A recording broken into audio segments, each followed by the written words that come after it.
स्वामी विवेकानंद की बचपन की कहानी।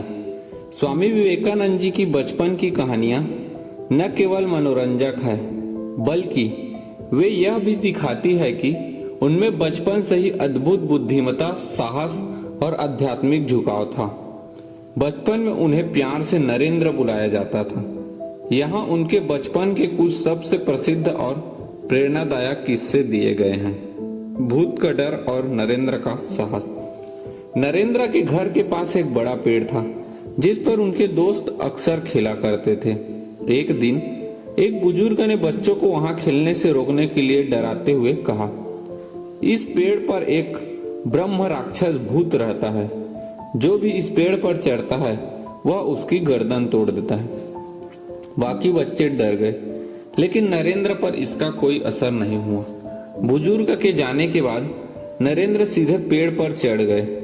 जब उनके डरे हुए दोस्तों ने उन्हें नीचे आने को कहा तो नरेंद्र ने हंसते हुए बोले, डरो मत। अगर उस बूढ़े दादाजी की बात सच होती तो मेरी गर्दन अब तक टूट चुकी होती। किसी की बात पर सिर्फ इसलिए भरोसा मत करो क्योंकि वह बड़ा है। खुद सच्चाई का पता लगाओ।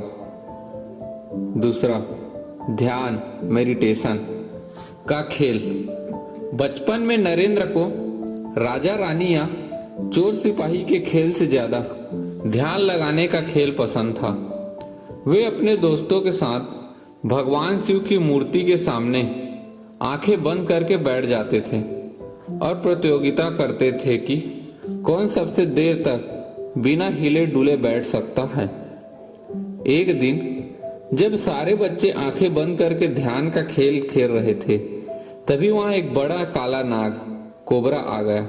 बाकी बच्चे डर कर चीखते हुए भाग खड़े हुए और नरेंद्र को भी आवाज दी, लेकिन नरेंद्र ध्यान में इतने लीन थे कि उन्होंने कुछ नहीं सुना।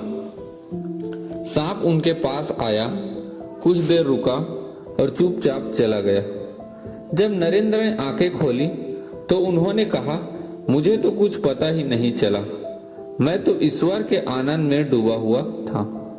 अद्भुत याददाश्त। नरेंद्र की एकाग्रता और याददाश्त बचपन से ही अलौकिक थी। बचपन के दिनों में वे किसी भी किताब को सिर्फ एक बार पढ़ते थे और उन्हें उसका पेज दर पेज याद हो जाता था। एक बार उनके शिक्षक कक्षा में पढ़ा रहे थे और नरेंद्र अपने दोस्तों से धीरे से बात कर रहे थे। शिक्षक को गुस्सा आया और उन्होंने नरेंद्र और उनके दोस्तों से खड़े होकर पढ़ाए गए पाठ के सवाल पूछे। बाकी कोई बच्चा जवाब नहीं दे पाया, लेकिन नरेंद्र ने सारे सवालों का सही सही जवाब दे दिए। शिक्षक को लगा कि नरेंद्र बात नहीं कर रहे थे, इसलिए उन्होंने बाकी बच्चों को सजा दी। तब नरेंद्र ने ईमानदारी से कहा, सर, सजा मुझे भी मिलनी चाहिए क्योंकि बात मैं ही कर रहा था। उनकी इस सच्चाई और बुद्धिमत्ता से शिक्षक दंग रह गए। चौथा, मां भुवनेश्वरी देवी की सीख। नरेंद्र बचपन में ही बहुत नटखट और शरारती भी थे। जब वे बहुत ज्यादा जिद करते तो उनकी मां उन पर डंडा पानी डाल देती और कहती, शिव शिव। इससे वे शांत हो जाते थे। उनकी मां ने उन्हें एक बहुत बड़ी सीख दी थी जो जीवन भर उसके काम आई। हमेशा सीधे रास्ते पर चलो, अपनी पवित्रता की रक्षा करो, दूसरे के सम्मान को ठेस मत पहुंचाओ, कभी किसी का बुरा मत चाहो। मुख्य बातें। नरेंद्र के बचपन की ये कहानियां हमें सिखाती है कि अंधविश्वास पर भरोसा न करके तर्क और साहस से काम लेना चाहिए। एकाग्रता से किसी भी मुश्किल काम को आसान बनाया जा सकता है।